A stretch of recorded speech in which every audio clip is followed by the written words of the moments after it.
Welcome to Shore Perspectives, a community feature of WESR Radio, highlighting the spirit of the shore from those who call it home. Hi, my name's Danny Goble. I live in Townsend, Virginia. Tell me a little bit about the history of Eastern Shore Pottery. Probably back in the 60s, early 60s, could have been even the 50s. Ray Haney was the original owner here, and what is the warehouse now used to be a packing shed for the farmers around here, and the train would come up where the driveway is currently, and the farmers would unload on the back side of the building, and their fruits and vegetables would be processed and loaded onto the train and taken away. Well, that was many years ago.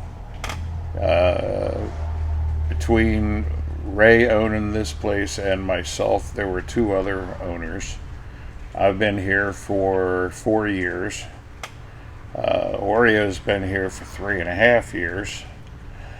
And she's a good girl. She greets everybody as they come through the door. And I have a sign on the door that says, "Beware, guard puppy on duty." But she's grown a little bit from her puppy days, but she's still as friendly as she ever was. I don't know. It's an interesting business. It's been always here. It seems like they've always, most times had the doors open.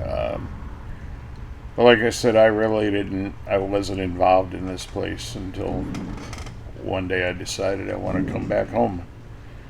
And it was up for sale.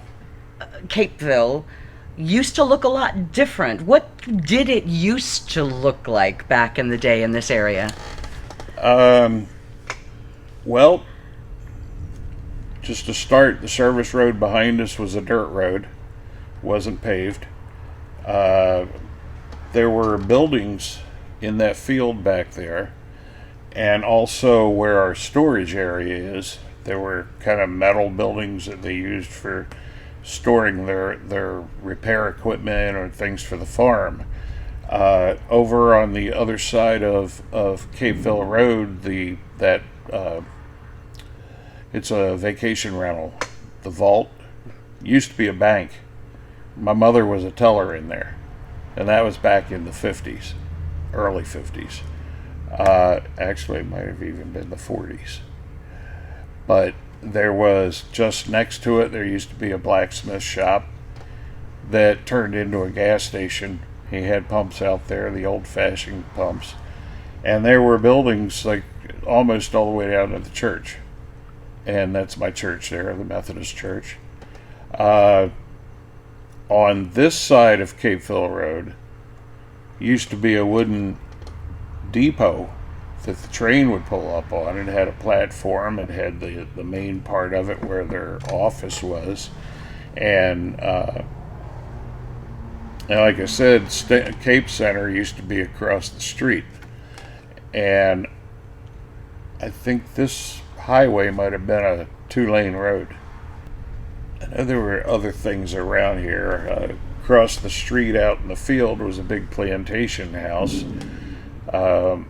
One of my grandmother's sisters lived there, so I had relatives everywhere. Not sure what else was around here, but it was entirely different from what it is now. But they can't keep tearing down history. I think history is important, whether it's good history or bad history. It's still history. You don't erase it, you remember it. And I don't know, Eastern Shore should be, it's got a lot of history all the way back to when the Indians lived on the Eastern Shore. It's got colonial history. George Washington slept over there. If it gets changed too much, it's not going to be anything like what it was. The concrete towers that are out here, that was a memory to me, and I was sad to see the one get torn down at Pickett's Harbor. Um, the Air Force Base down here. You know, it's nice that they kept the bunker and they put a cannon in there. It's not one of the original cannons, but close enough. It's just they have to be careful what they're doing around here. How do you feel, or do you even think about the fact that you own a piece of Eastern Shore history right now? I'm kind of proud of it. I think it's neat. That's why I haven't changed anything here. I've tried to keep it the same. I mean, we have the storage lot over there that's always been there. Most of what's inside, I add different things to it, but it's pretty much the same style of things that has always been here. I mean, I don't really have the income to keep everything fully stocked, but I think we do pretty well inside the shop.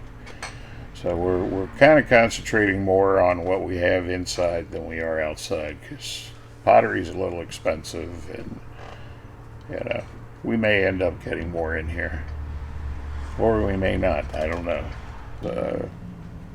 We're hesitant to add to the inventory right now because we are trying to sell.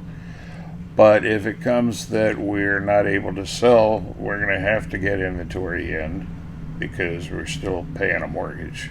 But I mean, I enjoy the place, and I talk a lot, and I talk to everybody that comes in here. And if I'm not talking to them, Oreo's greeting them. What do you embrace and love most about the Eastern Shore? The way people talk to you. You drive down Seaside Road. I used to tell people, if you're in a pickup truck and another pickup truck was coming the other way, you always waved. But now that I'm driving my little car now, I still have a habit to wave. And so does everybody else coming the other way. My first wife, when we came down here and we were driving down Seaside Road, and I waved, they waved, she goes, with an attitude, she goes, "Who was that?" I said, "I don't know. A neighbor." So then another car came, our pickup truck, and I waved, they waved. "Well, who was that?" I said, another neighbor. I went 3 times, and she just got kind of offended that people waved at you. But that's what I like around here. I mean, it doesn't matter what race you are. I go walking into Stingrays, and there's an old gentleman sitting on the Adirondack chair out front, and normally they'll say hi to me, and I'll say hi to them, and I talk to everybody anyway. But this is where I grew up. I mean, I have very fond memories of around here, of Pickett's Harbor Beach, working at the America House, Burroughs Drive-In, Bailey's Drive-In. Those places might not be there anymore, but they're still up here, and I can look at the piece of land that they were on and just remember it. So, it's just nice to be here. For Shore Perspectives and WESR Radio, I'm Kelley Gaskell.